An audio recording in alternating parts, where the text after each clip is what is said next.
la reconstrucción necesaria, urgente, de la izquierda en España. Pedro, si te parece, que nos cuentes un poco por qué crees tú que en este momento es especialmente urgente esa reconstrucción de la izquierda. ¿La situación la ves peor que ha sido en el pasado, la situación de la izquierda, o bien la situación, el entorno, especialmente el entorno exterior, es peor, o el entorno interior, dada la erosión continua de los derechos fundamentales y de los derechos sociales? Adelante, Pedro. El entorno interior es particularmente preocupante, ¿no? Y el hecho de que pueda empeorar, pues no es que me satisfaga. Claro, siempre se puede empeorar, ¿no? Pero en este momento tenemos gravísimos problemas. Hay un problema enorme con la vivienda. Es literalmente imposible. O sea, para millones de personas, una cantidad enorme de personas en España, encontrar una vivienda, o sea, ser destinado a otra ciudad o encontrar trabajo en otra ciudad distinta donde puedas tener la vivienda familiar de origen de tus padres o de lo que sea, es un verdadero problema. Eso es dantesco ya en las islas, ¿no? En los sitios turísticos, porque se está mezclando, por un lado, la saturación turística en algunos lugares, por otro lado, el cambio de la estructura del mercado de la vivienda y del sistema de propiedad de la vivienda en la mayor parte del territorio. Es decir, está completamente en crisis todo el sistema de vivienda en España. Está Sí, Pedro, completamente bloqueado. si Eso me es un permites, motivo objetivo que Pedro, está pasando ahora. sí, Sí. Pedro, si me permites, a mí me gustaría destacar un hecho diferencial entre lo que está pasando ahora y lo que ha pasado en otros momentos en el pasado. Y es Ajá. que el cambio en el escenario del sistema financiero a raíz de la crisis financiera del 2008 y de la toma de control del Banco Central Europeo de las condiciones para concesión de los créditos. Es decir, el problema que hay ahora fundamentalmente es que la relación que hay entre la capacidad de obtener un crédito por parte de las personas y los precios de la vivienda está completamente desbocado. Es decir, hace falta no solo un ahorro brutal, que llevaría muchísimos años a un trabajador medio para tenerlo, o a una familia media, llevaría muchísimos años tener ese ahorro, sino que además las condiciones para la concesión del crédito son extremadamente exigentes. No tiene absolutamente nada que ver con lo que había en la primera década de los 2000. Lo digo para ver también por qué está ocurriendo, porque si uno ve los precios en relación a la capacidad adquisitiva, porque ha habido bastante inflación desde el año 2008 hasta ahora, si uno ve los precios, en realidad los precios, también hay zonas que no, pero en la gran mayoría de zonas son equivalentes o incluso algo inferiores a lo que eran en el año 2008, en el año 2007-2008. Sin embargo, la concesión del crédito que había, la facilidad para la concesión del crédito que había hasta el año 2007 no tenía absolutamente nada que ver. Recordad aquellas hipotecas que llegaron a dar a 40 años, que te daban el 120% de la tasación de la vivienda, una tasación que ya estaba hinchada, que te daban, vamos, hasta para pagar los muebles, le daban a la gente y encima con unas garantías bastante escasas que luego provocaron, obviamente, cuando se derrumbó todo el sistema financiero mundial, provocaron lo que provocaron. Pero esta política nueva del Banco de España, que por supuesto es una sucursal del Banco Central Europeo, ha provocado también esta situación, que la accesibilidad a la vivienda es escasísima. O sea, realmente es muy difícil que una persona media o una pareja media le concedan un crédito para acceder a una vivienda digna en la mayoría del territorio español, o por lo menos la mayoría del territorio español, donde hay unas condiciones de empleo mínimamente aceptables.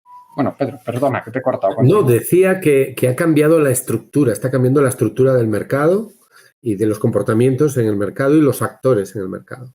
Y que no tenemos respuesta política a eso. Es decir, las respuestas que se dan son meramente cosméticas, sí, o son meramente para mantener una fachada, solamente una fachada vacía, que no hay nada detrás, porque no hay debate político, no existe debate político real. ¿Y qué se esconde detrás de la idea que he expresado del cambio de estructura? Tú dices, ha cambiado la política del Banco Central, la política del Banco de España y las condiciones de concesión de crédito a las personas individuales, de las familias o a las parejas, pues ha cambiado y entonces se hace muy difícil, no es como antes, que antes era mucho más barato. Y a los promotores, Pedro, y a los promotores. Bueno, y a los promotores, tienen muchos problemas para obtener crédito.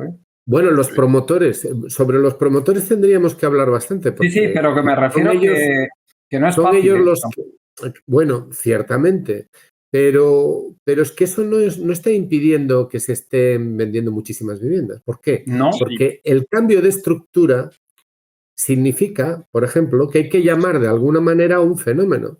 El fenómeno de que buena parte de la vivienda que se está comprando se paga sin necesidad de acudir a crédito. Exactamente. ¿Y por qué?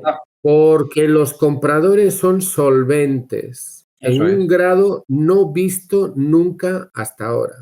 ¿Por qué? Porque está cambiando la identidad de los propietarios, está cambiando la identidad de los compradores.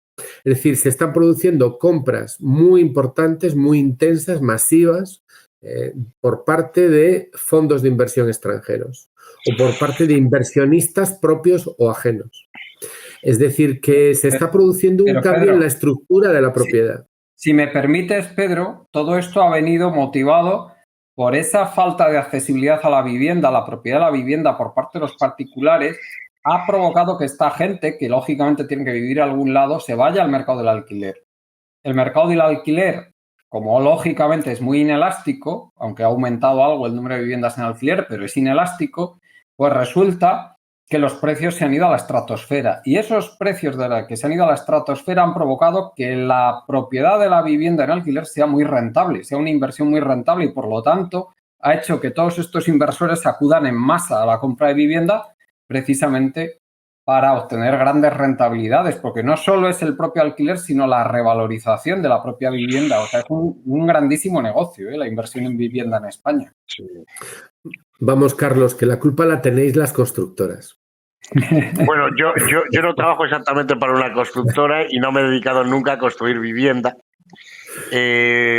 Pero, mira, yo voy a contar una anécdota personal. Como sabéis, yo hace del orden de 15 años que vivo en el extranjero y entonces tengo un grupo de amigos españoles que viven fundamentalmente o en Gran Bretaña o en Países Bajos. Y sabéis que YouTube, a partir de lo que ves y dejas de ver, deduce tus intereses socioculturales, tu estación socioeconómica, si eres hombre o mujer, etcétera, etcétera, y de alguna manera costumiza los anuncios que ves. Bueno, pues entre mis amigos españoles residentes en el extranjero y a mí mismo me pasa, un montón de anuncios dirigidos específicamente a profesionales con del orden de 10 años de experiencia que vivan en el extranjero para que inviertan en vivienda en España. ¿Por qué? Porque si un ingeniero o un médico en España pueden estar ganando, que tenga entre 7 y 15 años de experiencia, pueden estar ganando del orden, no sé, pues del orden de 40.000 euros, voy a decir. Seguramente habrá muchos que menos y habrá algunos que más, pero a lo mejor de ese orden, pues en Gran Bretaña o en Holanda pueden estar ganando el doble. Y entonces, para esa gente, poner 100.000 euros por delante no es el ahorro de una vida, sino que es el ahorro de 4 años o 5, ¿me explico? Claro. Y entonces, pero hay un montón de anuncios que están directamente dirigidos, incluso está habiendo, digamos, innovaciones en el mercado especulativo con productos inmobiliarios que ya no son como usted una casa, sino que es empresas tipo SICAF que lo que te venden son acciones. ¿Me explico? Sí, sí. Como trocitos de... Incluso hay tokenización, ¿eh? Hay incluso tokenización. Hay mucha innovación en eso. Entonces, a mí lo que me fastidia es que, bien, muy bien, en España, por una cuestión histórica, porque no nos hemos fiado de los bancos, porque hay poca cultura financiera, porque algunas inversiones financieras históricamente también los bancos han hecho alguna jugarreta, etcétera, pues se ha tendido a que los ahorros de las familias de las clases trabajadoras y de las clases medias estuvieran en vivienda. Y entonces tú no puedes decir que la vivienda no es una propiedad, es una propiedad. Pero el acceso a la vivienda, ya sea en propiedad o en alquiler, es un derecho básico porque tener un techo es una necesidad básica. Es decir, si yo me quiero comprar un Ferrari y no lo puedo hacer, eso no es una tragedia, porque tener un Ferrari no es necesario para la vida, ¿me explico? Pero no tener un techo bajo el que vivir sí influye en tu desarrollo vital, sí influye en que te puedas cambiar de provincia si te sale un trabajo, en que te puedas independizar de tus padres a una edad lógica y normal, en que puedas empezar a formar una familia, en que tengas un proyecto vital propio, etcétera, etcétera, etcétera, etcétera. Entonces, lo que es ridículo es que se haya vuelto a precios de la vivienda del año 2007-2008, cuando la evolución de los salarios en España, aunque ha habido bastante inflación, los salarios han aumentado muy poquito. Es que el salario medio español, el mediano, que es el más significativo, porque la distribución salarial sigue una distribución que se llama chi cuadrado o logarítmico normal, es decir, que no hace como una logarítmica, como una de Gauss así, sino que hace así. Explico, con mucha gente en los tramos bajos y medios bajos. Eso está del orden de los 19.000 euros brutos y el salario medio está del orden de los 24.000 euros brutos, más o menos, ¿vale? Entonces, el haber vuelto a los precios de la vivienda del 2008, aunque se haya hecho sin poner el sistema bancario en riesgo, ¿vale? Que fue también uno de los errores de la burbuja. Aunque se haya hecho con una combinación pues de inversión financiera a través de especulación con estos métodos que decíamos antes, a través de que en Madrid están llegando un montón de millonarios mexicanos, argentinos y venezolanos porque se les ha traído, a través de que se fomenta que los que estamos viviendo fuera y somos españoles nos compremos una vivienda en Madrid para especular porque es más fácil que comprársela en Londres, etcétera, etcétera, etcétera, etcétera. A través de eso se habrá conseguido que personas solventes se metan en ese sector. Vale, tú no tienes el problema financiero que tenías antes de que se le había dado un crédito a un tipo que no lo podía pagar, pero tienes un problema social de primerísimo nivel, pero de primerísimo nivel, que está provocado por la falta de inversión de las autoridades públicas. Es decir, al final, en condiciones normales, se tiene que garantizar que invirtiendo una cantidad lógica de su salario, el españolito de infantería tenga acceso a una vivienda. Que no digo que se la regalen comprándola o alquilándola, pero tiene que tener acceso a ella. Y entonces, para evitar este tipo de cosas, lo normal es que tú tengas un paquete de vivienda pública que sea una proporción interesante del parque inmobiliario que te permita hacer de buffer y evitar todos estos picos de especulación con un bien de necesidad básica. ¿Me explico? Claro. A ver, Carlos.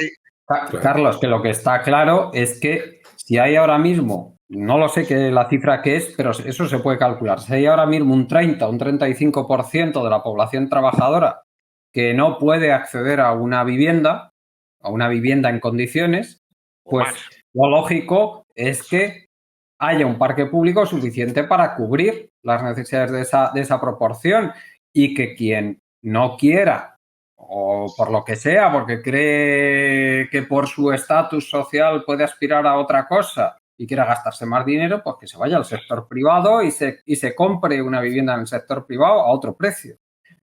O se la alquile o lo que quiera. Aquí hay que reseñar otra cosa, que es el efecto macroeconómico que esto tiene. Y me explico.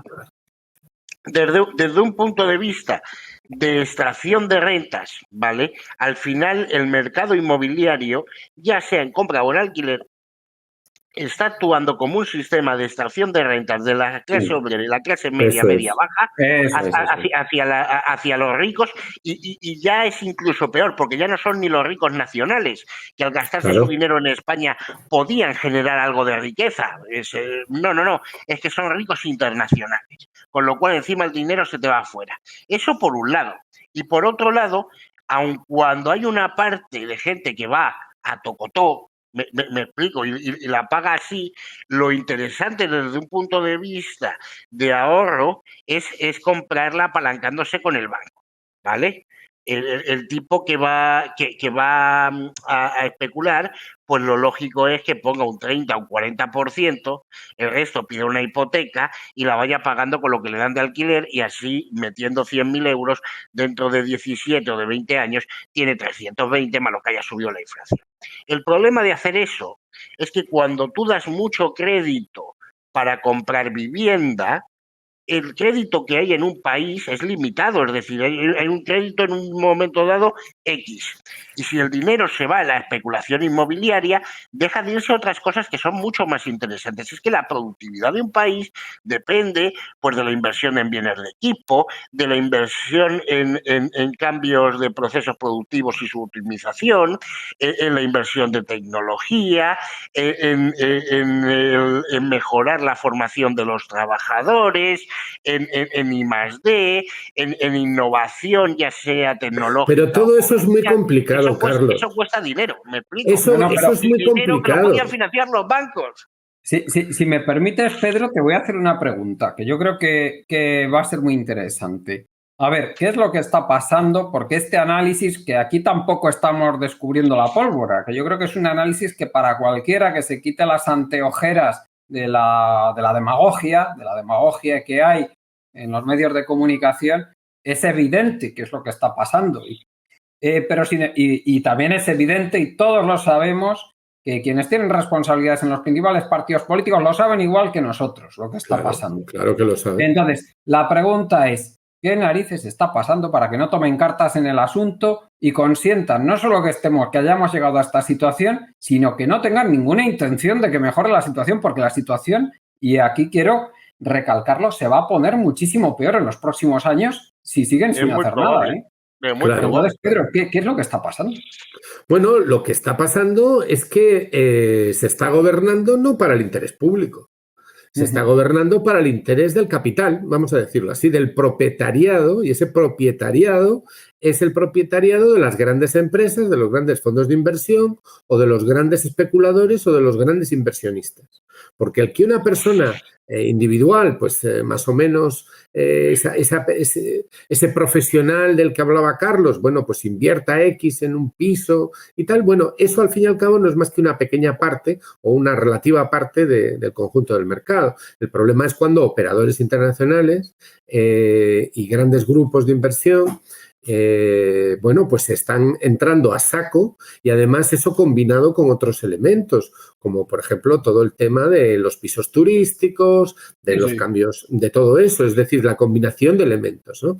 Y luego además tenemos la distribución territorial de la población que tenemos, que está muy concentrada en la costa, en algunas capitales, etc. En Madrid, ¿no? Entonces, en otras palabras, lo que tenemos es una población que está ahí y que puede, como un animal que puede ser sangrado hasta la muerte perfectamente por todo tipo de parásitos. Entonces tú me preguntas, ¿y qué pasa? Pues pasa que no se puede intervenir para tratar de conseguir que haya un derecho a la vivienda real sin lesionar los intereses de los grandes inversores, de los grandes grupos de inversión y de estos actores que buscan estas políticas extractivas. Es decir, no se puede conseguir resolver el problema de la vivienda en España sin tener en cuenta que el interés público está enfrentado en estos momentos con estos grupos.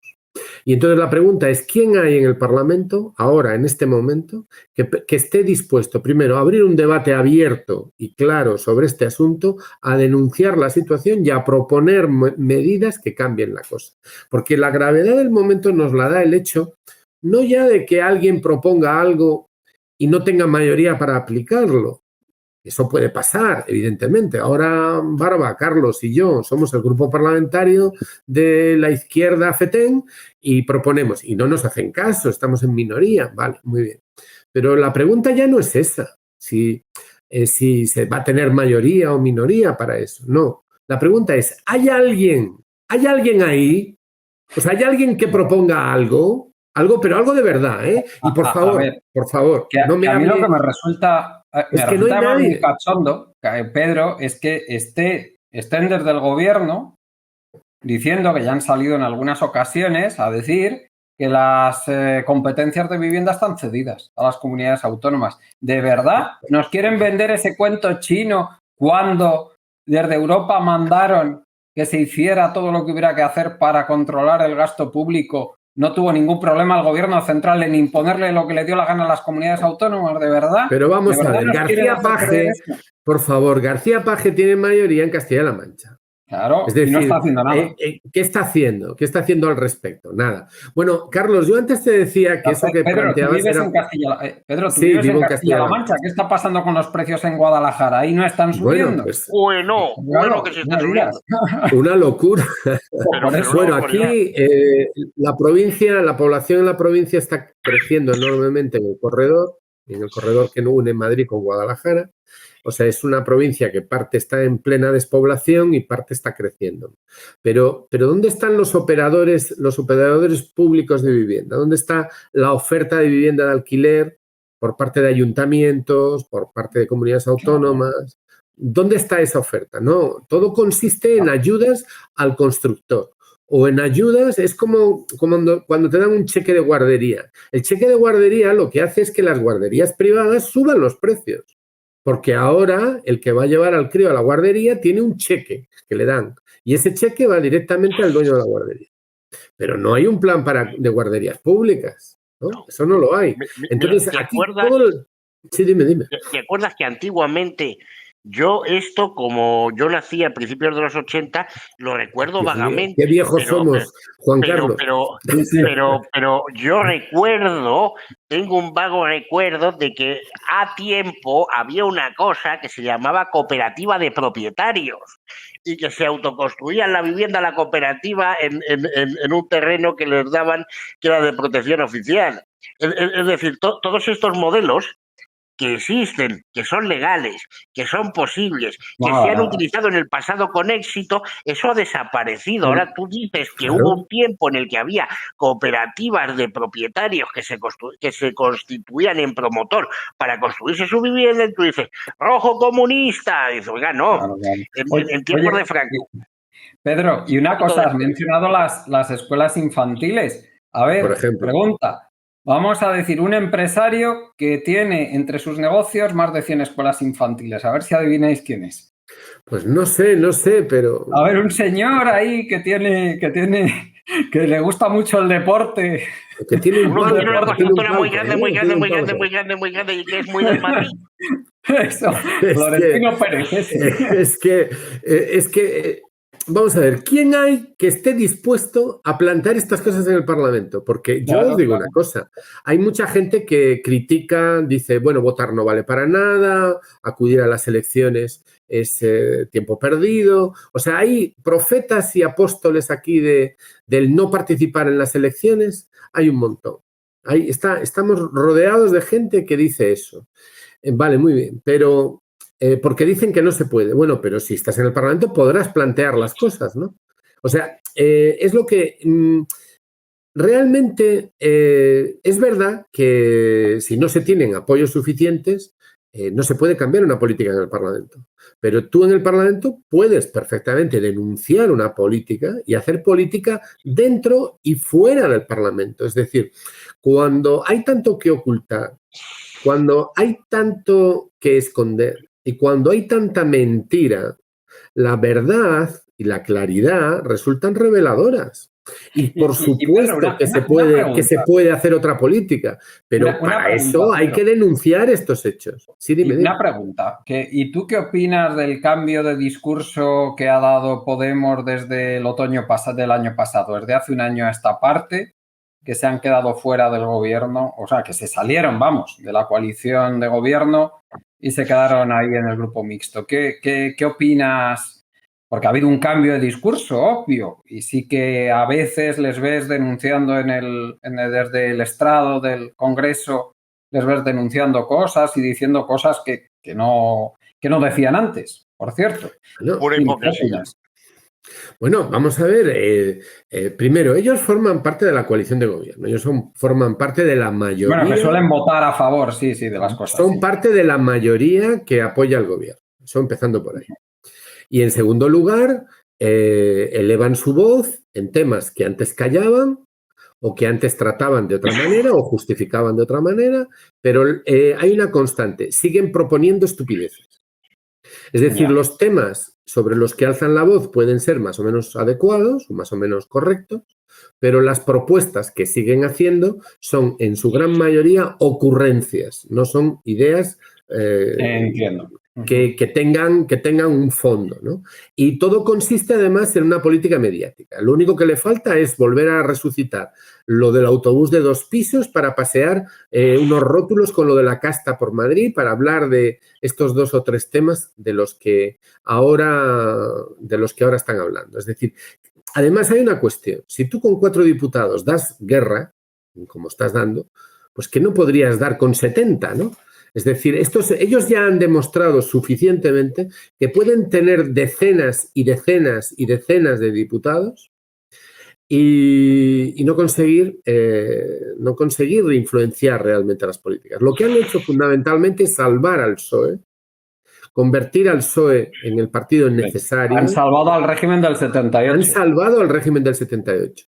Y siguen con propuestas que no van a la raíz de los problemas y además con una incapacidad material, espiritual, metafísica para organizar un foco de resistencia. Entre otras cosas porque sencillamente no tienen credibilidad y no la tienen no por un a priori que yo diga, sino porque no se la hemos visto. O sea, no hemos visto que sean coherentes en un discurso de izquierda. Es decir, ellos han predicado muchísimo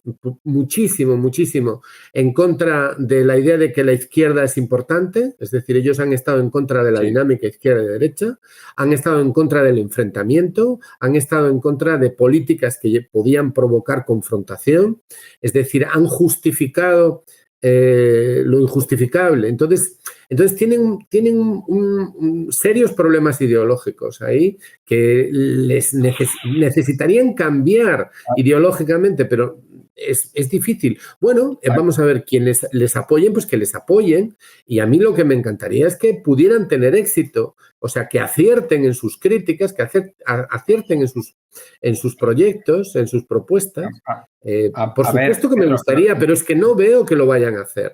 Es decir, ellos son parte del problema, de la falta, de la inexistencia de una izquierda pues ahí con vamos. Propuestas irrealistas en España. Ahí vamos. O sea, que en tu análisis lo que se deduce es que Podemos no es el núcleo a partir del cual se debería reorganizar esa propuesta de izquierdas en España, ¿no? No, bueno, yo creo que no, al contrario, ellos han combatido eso. Ellos han pretendido sustituir a la izquierda en España. La declararon muerta, inútil y estéril. Y entonces ellos quisieron reconstruir el espacio y con los resultados harto conocidos. Y entonces ahora, bueno, pues ahora lo que tenemos ahí son una serie de proyectos personales y de grupo que subsisten. Bueno, también el PSOE es percibido como izquierda por millones de personas, vamos a decirlo claramente. Sí. Hay muchísimas personas en España que consideran que el PSOE es un partido de izquierda. Sí. Y hay muchísimas personas en España que votan Podemos y van a seguir pensando que Podemos es un grupo aprovechable. Pero también los hay que no. No, claro.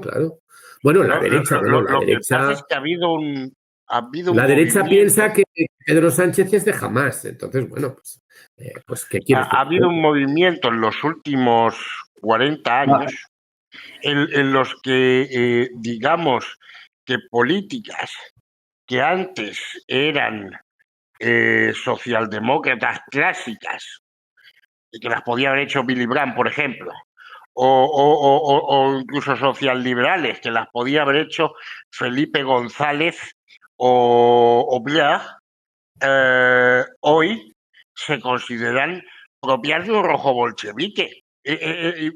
Porque ha habido pues un cambio en lo mainstream y en el discurso político que hace tener esa percepción. Es decir, ante el sistema que tenemos actualmente de la vivienda, que yo decía antes, el proponer hacer 200.000 viviendas al año, yo defiendo que no es ni socialdemócrata, es socialliberal. ¿Me explico? Pero esto hoy en España es una propuesta demencial. Es una propuesta demencial decir, oiga, mire, con todo a favor, con el turismo viento en popa, con el crédito del Banco Central y con no sé cuántos, tiene usted un paro del orden del 11,5%, el 12%, haciendo más trampas que una película de chinos, porque considera usted a uno que trabaja una hora como empleado y considera usted a los fijos discontinuos como empleados. Y eso lo consigue con una tasa de actividad que es absolutamente ridícula en comparación con los países de su entorno. Oiga, realice una serie de políticas de productividad que lleven a que toda la fuerza productiva del país se involucre en la actividad económica. No hay Vamos manera. A ver, Carlos. Etcétera, sí. Etcétera.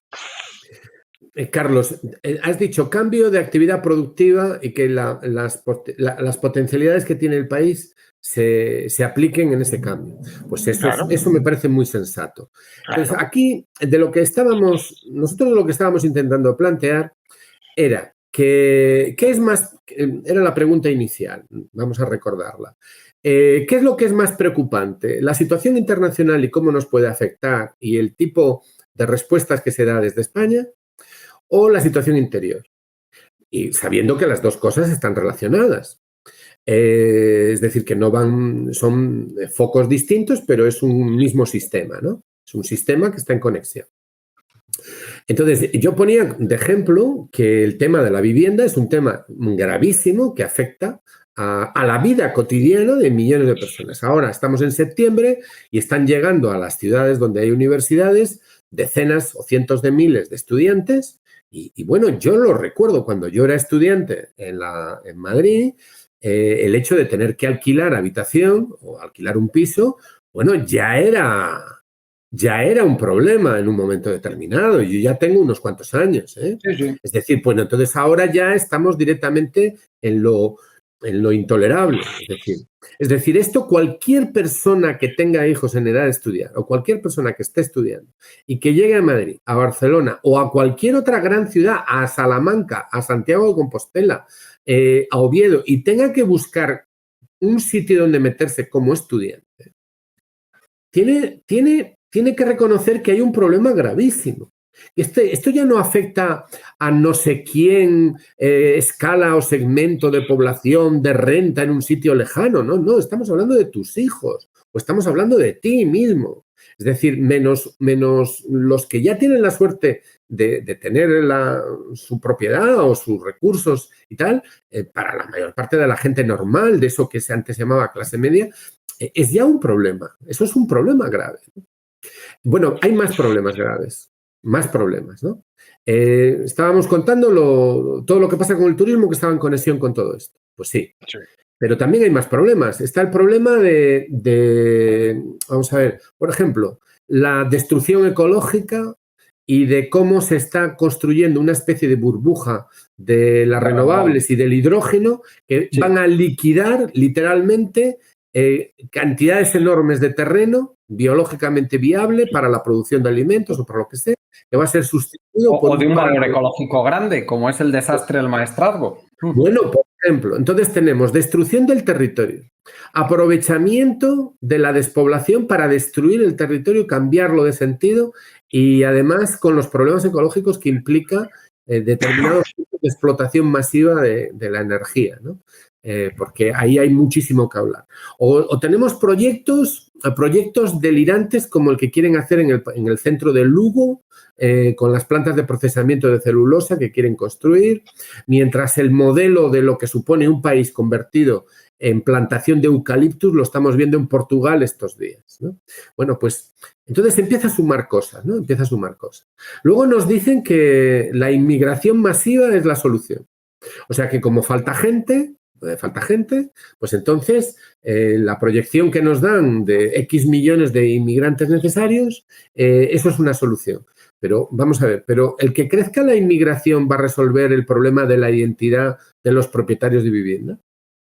El que crezca la inmigración va a arreglar el papel de la banca en España. El que crezca la inmigración va a cambiar el modelo productivo.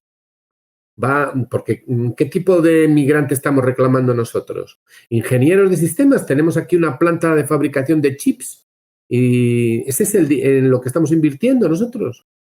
¿En qué demonios estamos invirtiendo nosotros? O sea, ¿cuál es el tipo de inmigración que queremos o que nosotros queremos? Luego resulta que la respuesta de la ex izquierda es que de este tema no se puede hablar porque todo el mundo es bueno. Bueno, pues no, miren, de esto hay que hablar. Entonces empieza a sumar problemas. Luego está el tema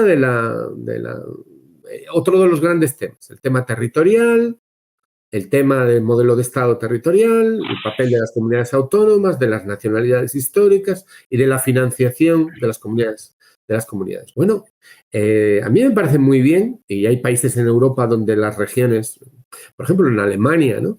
Donde las regiones recaudan su cuota fiscal entera, ¿de acuerdo? Entonces, el problema no es que una determinada región recaude todo lo que produce, sino qué hace después con eso. Es decir, cómo lo redistribuye. Ya, yo el problema que veo al...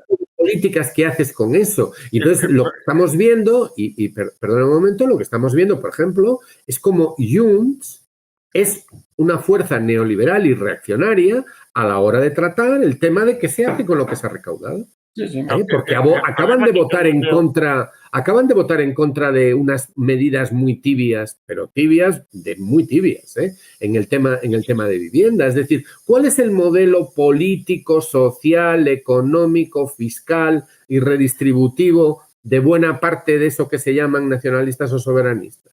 Pues es tan reaccionario en temas económicos y de darwinismo social como lo es el del Partido Popular. Entonces aquí el problema es otro.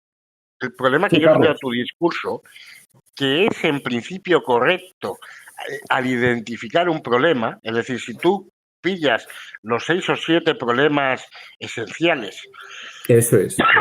Del español de infantería, empleo, con todo lo que tiene alrededor, vivienda, con todo lo que tiene alrededor, pensiones, con todo lo que tiene alrededor, incluso los grandes problemas de orden internacional del país, qué hacemos en la OTAN cuando somos el camarero en vez de tener plato en la mesa, qué hacemos con temas soberanía monetaria, cuál debe ser nuestra relación con Marruecos, etcétera. Bueno, gran tema. Si tú pillas los 6 o 7 o 10 temas esenciales, es verdad que independientemente del discurso que se dé sobre una tribuna e independientemente de si un grupo parlamentario se identifica a sí mismo como izquierda o si determinadas personas lo identifican como izquierda y tú te vas a las propuestas reales y sobre todo a las acciones de gobierno cuando estos partidos tienen algo de poder, lo que te encuentras es que esa acción de gobierno y esas propuestas y esas acciones no son identificables siquiera como socialliberales. Ahí estoy de acuerdo. El problema es que ante la crisis de régimen que se produce como resultado de la crisis del 2008 y sus consecuencias sociales, Podemos actuó como válvula de escape, ¿vale? Actuó primero como válvula de escape y luego, cuando entró en las instituciones, como muleta del PSOE. Eso que fue primero controlo la bomba social que tengo, le doy una dirección en la que la gente piensa que va a ir y luego cuando llega a las instituciones lo desarmo y sirvo para lo contrario que dije, eso tiene un efecto, que es que si tú ahora tratas de cualquier manera de armar una alternativa de izquierda para entrar en las instituciones y sustituir a lo que hay, la gente no te va a creer ¿Por qué? Porque vienen de la experiencia vital de haber visto lo que pasó con Podemos. Entonces yo a esto le veo una seria dificultad. Es decir, yo creo que cualquier día a Pablo Iglesias le darán el marquesado de Villacoleta o una cosa así. Porque realmente salvó el régimen del 78, lo apuntaló, hizo que el PSOE fuera el partido fundamental de ese régimen, pero es que además para una generación entera durante muchos años ha evitado que pueda surgir una alternativa de izquierda real que pueda, digamos, tratar de conquistar ese espacio parlamentario y ganárselo a los partidos que lo tienen actualmente, que, como he dicho antes, en la realidad no son identificables ni siquiera como socialdemócratas, por mucho que se declaren de izquierdas. Y entonces ahí hay un problema práctico. Bueno, ese problema práctico tendrá una solución práctica. Por tanto, no me preocupa esa cuestión que tú has planteado. Es decir, porque tú has planteado algo muy práctico, es decir, has dicho, bueno, pues aquí ya ha habido quien intentó cambiar esto y tuvo mucho éxito en cuanto al apoyo popular, pero eso se ha demostrado un gran fiasco, un gran fraude, y entonces ahora ya si cualquiera intenta proponer algún tipo de respuesta, pues entonces no le van a creer, hay un problema. Bueno, pues eso, que es un problema práctico, tendrá que tener una solución práctica. Es decir, habrá que comportarse de otra manera, pero sobre todo habrá que tener un planteamiento distinto, no solo de forma, sino también de fondo. Yo creo que lo que es grave es que estos grandes problemas sin resolver, al no resolverse, van a seguir existiendo. Entonces, la explotación va a seguir. La precariedad va a seguir. La falta de esperanza va a seguir. El hundimiento de las expectativas de vida de muchísima gente va a seguir.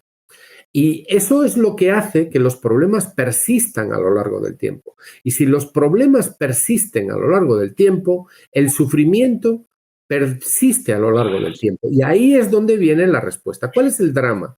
El drama es que cada generación, y cada vez el ciclo de las generaciones se hace más corto, ya no hay que esperar a 20 años o 25 años para una generación, sino a ciclos mucho más cortos. El problema es que para cada generación hay que aprender y partir de cero, porque se han roto los hilos claro. de memoria se han roto. Entonces, la experiencia que te da el haber fracasado, el haber confiado en alguien y haber sido defraudado, esa experiencia se rompe. Y entonces cada generación, eso es la desgracia que tiene la izquierda, ¿no?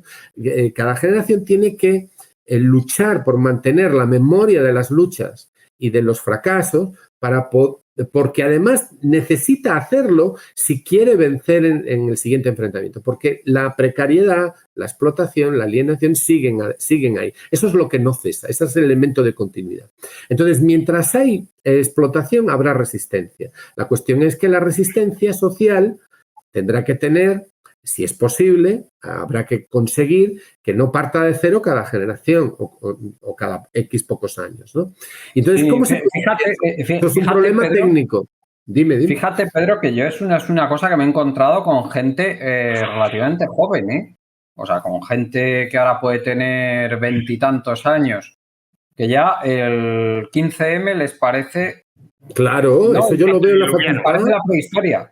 Les parece Vamos a ver, mis alumnos, no saben nada de todo el entorno social que había, de las reclamaciones, nada. de todo el malestar social. Mis alumnos de la facultad no saben qué fue el 15M, no tuvieron esa experiencia, no vienen marcados, estuve en el 15M.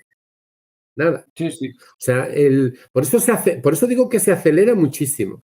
Además, mira, otro de los dramas... El temor que yo tengo es que nos pase como en la fábula de la rana. ¿Te acuerdas la fábula de la rana? Que si la metes en un cazo con agua fría y la pones a un fuego muy pequeño, se va calentando el agua y se cuece. Y sin embargo, si la hubieras puesto con agua a 100 grados, salta inmediatamente y entra en el cazo. Sí. Bueno, pues aquí ha habido un deterioro continuado, extremo, pero paulatino, es decir, no pasa de un día para otro, de lo que se consideraba que era la clase media, ¿vale? Que voy a definir la clase media como: tengo piso en propiedad a una edad razonable, yo solo, sin estar casado ni en pareja. Y con una hipoteca a un número de años razonable, nada de 45 años. Tengo un coche en propiedad, aunque sea de segunda mano. Me voy de vacaciones 2 veces al año, aunque sea a casa de mi tía en Cuenca y a la de un amigo que tiene un chalecito en Benidorm. Y si el día 28 del mes me apetece irme a cenar con unos amigos y me he gastado 50 pavos, no he tenido que mirar la cuenta para hacerlo. Eso, que es lo que hemos entendido toda la vida, que era la clase media, en España está desaparecida, porque tú ahora con los costos de la vivienda, eso en Madrid está por encima de los 3.000 euros. Y mira las estadísticas y más de 3.000 euros al mes es algo así como el 5% de la población, aunque en Madrid será un poco más porque está más concentrada la producción y los salarios son mejores que en el resto del país, que puede ser el 7, el 8% de la población. El resto no llega a lo que nos han dicho toda la vida que era la clase media, y sin embargo aquí no hay un levantamiento social, con lo cual lo que yo te decía de la gana, es decir, de ir empeorando poquito a poquito sin darte cuenta, irte acomodando, y es lo que hay, está pasando. Bueno, 3.000 euros al mes. Bueno, yo no sé qué comentarios vamos a tener, ¿no? Pero 3.000 euros al mes. Bueno, claro, pues, hombre, yo considero que es un buen sueldo. En Madrid. Es un buen sueldo. Echar los gastos que tiene un tipo que vive en Madrid, pero es que una... Pero que la situación para una mayoría de la gente es muchísimo peor que todo eso. Claro, ya lo sé, por eso he dicho que a lo mejor en esa situación en Madrid estaba el 7%. Claro, bueno, se lo he dicho claramente. Te lo advierto, nos van a criticar por hablar de estos que me critiquen, pero por debajo de 3.000, 3.200 euros en Madrid no eres de clase media. No, vamos. Si eres de clase media, te están engañando en la cara. Totalmente. Vamos a ver, definir qué es lo de la clase media, bueno, pues eso da para 25 programas, ¿no? Pero básicamente lo que estamos viendo es que, por ejemplo, en el tema de la vivienda, no es lo mismo la persona que puede pagar un alquiler, ¿de acuerdo? La persona que tiene 1, 2, 3, 4, 5, 6, 7, 10, 20 pisos en alquiler y que es rentista. Claro. Entonces, ahí es donde viene la diferencia. Claro. Tú no eres de clase media porque puedas simplemente pagarte tu vivienda, ¿sabes? La vivienda donde vives, el alquiler donde vienes.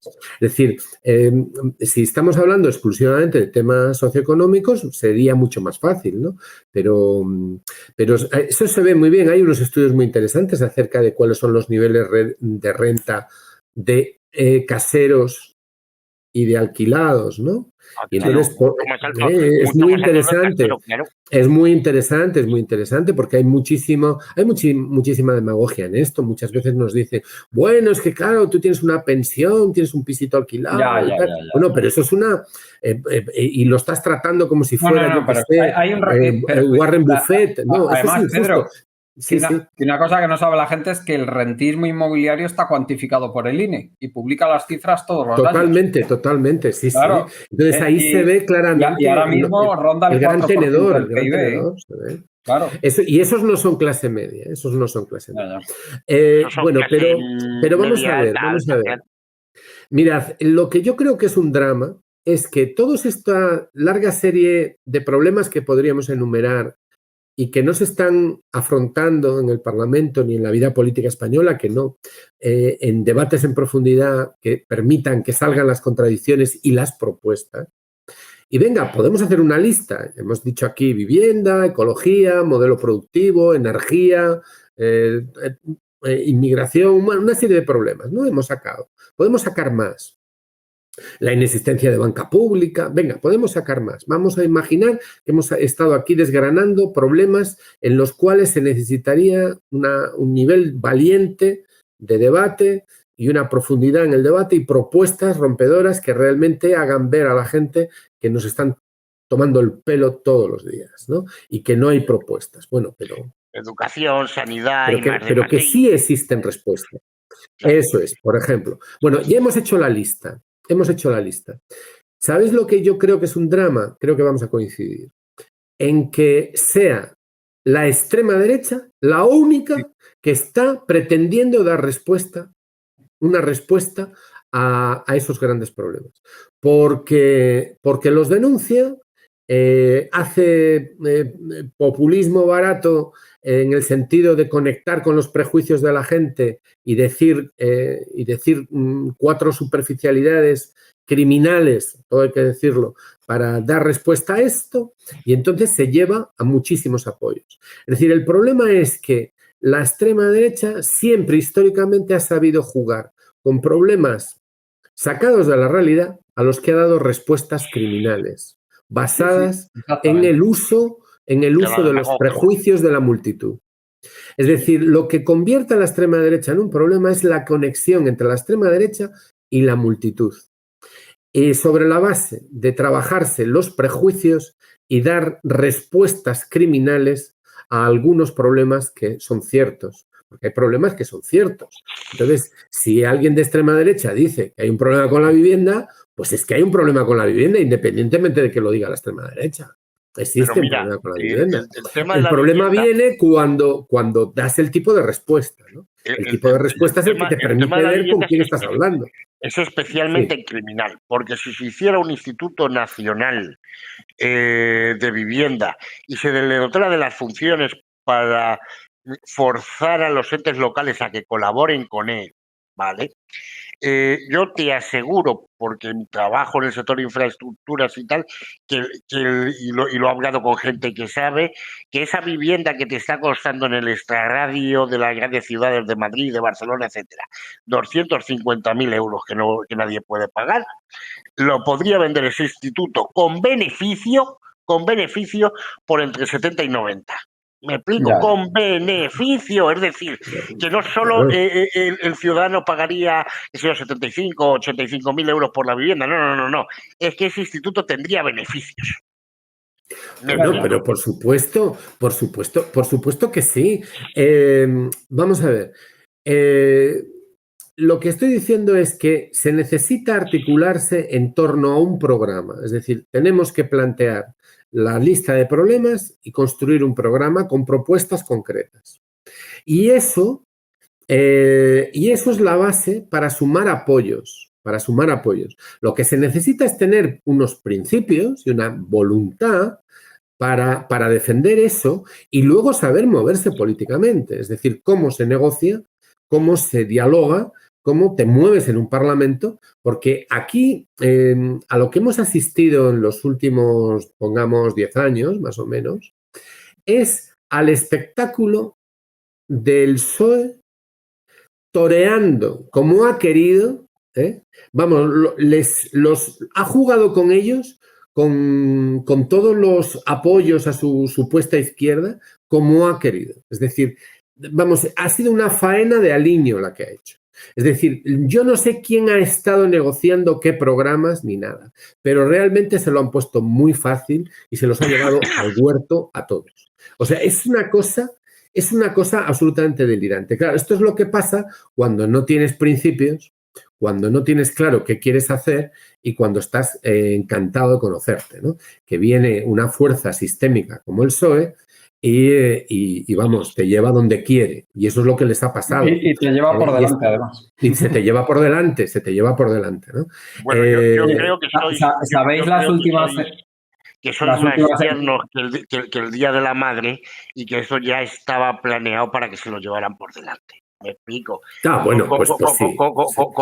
Con anterioridad.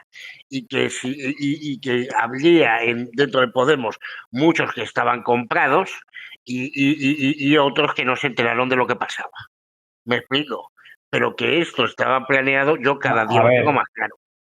Que es que a mí me gustaría leeros algunas frases de cuando Íñigo Errejón era uno de los dirigentes principales de Podemos. Ideólogos. Estamos hablando uno de los principales ideólogos y dirigentes. Año 2015, principios del 2015. No hay que revertir lo que existe, sino hay que abrir un proceso de transformación política y social. Hay que rescatar algunos de los legados de las generaciones de los que más orgullosos podíamos estar, como el blindaje de los servicios públicos, asegurar la posibilidad de la movilidad social. Bueno, y sigue. hablar de régimen para referirse al periodo transcurrido en España desde la transición es muy fuerte, porque parece que alude a una construcción no democrática. Bueno, seguimos. Es que en fin, es una hedilla de pacotilla. Y sigue ahí. En esos 30 años hay vicios que se han ido instalando y consolidando y que no dependen de la buena o mala voluntad de algunos y de la imposibilidad de los poderes para controlarse mutuamente, Bueno, en fin, y todo eso para acabar diciendo que no es el momento de el problema fundamental, que no es un problema decidir entre monarquía y república, que eso se mueve en un cierto deje melancólico, que hay que trata de devolver la discusión a términos del pasado, algo que solo beneficia a las élites tradicionales. Quien lo plantea en esos términos facilita que sigan estando en la posición de construir mayorías los de siempre. Dice, hablar de república o monarquía. Yo tengo un problema muy serio con este señor, porque ese señor es el líder de Más Madrid y Más Madrid ha estado gobernando en Madrid con Carmena. Claro. Y entonces, ¿dónde están las...? Si hemos dicho que hacen falta 200.000 al año, en Madrid harán falta 40.000. ¿Dónde están las 40.000 viviendas al año? ¿Dónde? Sí. No las veo. ¿Qué opina de Florentino? Vamos a ver, por ejemplo. Efectivamente. Bueno, pues había una operación de Madrid con Carmena. ¿Qué fue lo que hizo con Florentino? ¿Sabéis qué hice la yo operación Chamartín, por ejemplo? ¿no? ¿Sabéis qué hice yo el día que leí esas declaraciones de Íñigo Errejón? El día que leí esas declaraciones decidí que me iba de Podemos. Bueno, y al día siguiente lo comuniqué, que abandonaba el partido. Como no puedo. Vamos, es que hubo un giro de tal, que sí, Pedro, con todos los defectos que tuviera, pero ellos en un principio, hasta el año 2014, parecía, por lo menos para los que queríamos creer, nos parecía que eso podía conducir realmente a una transformación o a un cambio. Pero es que a partir del año 2015 ya se quitaron las caretas y es esto lo que quedó. Bueno, sí. Pero hay una cuestión. En la cuestión de la esperanza, en la cuestión de valorar lo que se tiene delante, de intentar ser posibilista, pero al mismo tiempo esperanzado, bueno, pues eso es una cosa que todo el mundo en algún momento pues ha pasado por ahí. El problema no es haberse equivocado en donde uno pone su esperanza, sino en no ser capaz de aprender de los errores o no ser capaz de reconocer lo que uno tiene delante. Entonces, cuando tienes delante un elefante y alguien viene y te dice que es una jirafa, pues tú dices, no, mire, perdone, tiene trompa, esto es un elefante. Entonces, pretenden decirte, ¿tú a quién vas a creer? ¿A tus ojos o a mis palabras? Entonces, cuando te dicen que tienes que creer en las palabras del líder carismático y no en tus ojos, bueno, pues entonces es el momento de marcharse. Por eso hubo muchísima gente que en un momento determinado abrió los ojos. Entonces, no hay que fustigarse con esto. Esto ya ha pasado. Yo, diréis, es una opinión particular que quizá podamos compartir o no. Yo soy de la opinión que el juego que ha dado la izquierda presente en el Parlamento ha quedado al descubierto. Es decir, en los años que llevamos de transición, en los años que llevamos desde la salida del PP del gobierno hasta el momento actual, ya se ven las limitaciones. En el orden interno, en el orden de las cuestiones internas, aquí se tiene una mayoría progresista y no tenemos banco público. Aquí ha habido un banco público que era Bankia, que ya estaba saneado por completo, se ha gestionado como un banco privado y se ha mal vendido al sector privado. Aquí tenemos a las compañías eléctricas, a las compañías constructoras condenadas por haber falseado las condiciones de licitación en el mercado, y aquí no ha pasado absolutamente nada y ahí siguen haciendo contratos con el Estado. Aquí empiezas a hacer la lista de cosas que siguen pasando y es para abrirse las venas. Y luego, entonces la cuestión es que no dan más de sí. Es decir, no importa a quién hayáis votado. Mirad, no importa a quién hayáis votado, dónde hayáis puesto vuestra esperanza, no importa cuándo hayáis abierto los ojos. La cuestión es, ¿tú vas a seguir votando a gente que sigue haciendo estas cosas? A gente que apoya a Zelensky, que ya no cuestiona lo de la OTAN, que participan en un gobierno que tiene los comportamientos que tiene en política exterior, pero también en política interior. Es decir, ¿vamos a seguir apoyando a esta gente? ¿Hasta cuándo? Entonces, hay muchísima gente que al hacer esta pregunta lo que plantea es, bueno, pero ¿a quién podemos votar? Claro.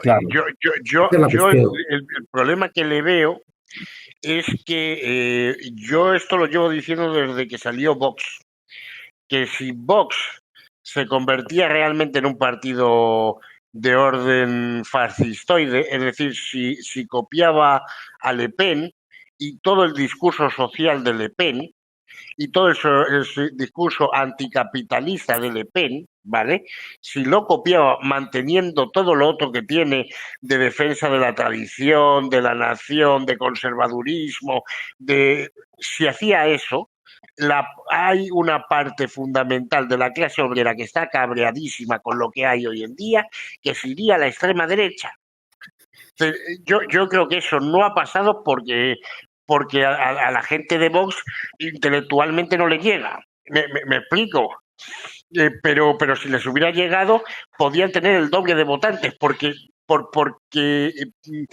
nacería una alternativa que sería todo lo falsa que tú quieras, que sería todo lo demagógica que tú quieras, etcétera, etcétera, etcétera, pero que le venderían el discurso y potenciaría el número de votantes que tiene enormemente. Entonces, el problema de esa masa de votantes potencialmente de izquierdas que están hasta las narices y que buscan un discurso nuevo de izquierdas es que ante esta situación de crisis de lo que tradicionalmente ha sido el espacio de la socialdemocracia, puede llegar otro tipo de discurso que se amolde en lo social a proteger a esas clases medias bajas y clase trabajadora, aunque sea pues con soluciones demagógicas y fáciles contra la inmigración, etcétera, etcétera, y se lo lleve de calle. Bueno, vamos a ver. Esto que dices, primero, esta gente no es la Le Pen. La Le Pen es inteligente. Ya. Y estos no lo por son, eso lo decía, por eso lo decía.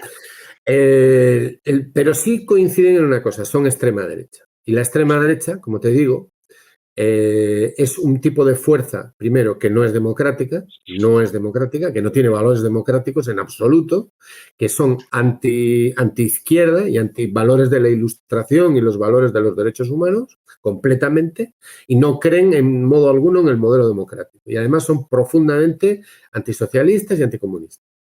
Y son completamente reaccionarios. Entonces, lo que ocurre es que la extrema derecha española tiene unas características muy especiales, porque aquí el régimen pues, es distinto y tal. Entonces, lo que decía es que si se hace mal la política democrática, o la política se hace al servicio de los intereses de grupos oligárquicos que generan precariedad y sufrimiento social, y la izquierda no da respuesta, habrá siempre quienes sean capaces de estimular ese dolor y orientarlo hacia donde les viene bien. Y ese es el juego de la extrema derecha. La extrema derecha responde creando odio y orientando el odio sobre la base del sufrimiento social. Y ese es su éxito. Y el problema aquí no es que los obreros sean de extrema derecha. Aquí siempre se ha planteado que no sé, no recuerdo si era Bertolt Brecht el que lo planteaba, ¿no? Que es un fascista, un burgués asustado, ¿no? El fascista odia a los obreros organizados. El fascista odia la lucha de clases, odia a los sindicatos, odia al sindicalismo, odia a la resistencia obrera, los odia. Considera que eso rompe su idea de nación, su idea de país, su idea de unidad de destino en lo universal. Por eso odian a la izquierda. Pero también tienen un discurso antioligárquico, pero eso es un fascista. Y estos no son fascistas, estos son una pura escoria reaccionaria. Estamos hablando de que necesitamos darle sentido a las palabras. Aquí el problema se plantea en otros términos. El sistema que tenemos está generando precariedad y dolor y frustración y hundimiento de las expectativas de millones de personas. Sí, señor. Y hemos visto cómo han aparecido una serie de grupos de extrema derecha que han sabido jugar muy bien con eso, en ausencia de un discurso de izquierda que haya combatido esas propuestas. Y eso es lo que es grave. No hay propuestas de combate al discurso ideológico de la extrema derecha. Porque el sacar a Irene Montero para discutir de feminismo con los dirigentes de Vox es para abrirse las venas todos. Porque lo que ha hecho básicamente esta falsa izquierda es dividir su propio campo. Provocar un enfrentamiento. ¿Por qué? Pues porque la buena parte de sus propuestas sencillamente no resisten un mínimo análisis. Y como el debate con la extrema derecha es imposible porque esta gente no quiere debatir, esta gente funciona de otra manera, pues entonces digamos que están inermes. O sea, tenemos a un cuerpo social que está inerme frente a esta extensión de la extrema derecha. Oye, que esta gente ha aparecido de un día para otro, les han dado visibilidad y han sacado millones de votos. Mientras que nosotros, que somos tan listos, tenemos dificultades para juntar 18.000 firmas para presentarnos a las elecciones. Que sí. O sea, es que esa es la realidad. Esa es la realidad. Entonces vamos a hablar de otra cosa. Aquí no hay que hacer política pensando en el cálculo de si nos van a votar millones o hay un sitio o un hueco para millones. No. Aquí hay que, o al menos desde el punto de vista republicano, hay que hacer política porque es lo justo. Tenemos que defender aquello que creemos que es justo y hacerlo de la mejor manera posible, utilizando los mejores recursos y el mejor tipo de discurso y de medios que podamos reunir con la mejor gente. Y si nos votan, estupendo. Y si no nos votan, pues no pasa nada.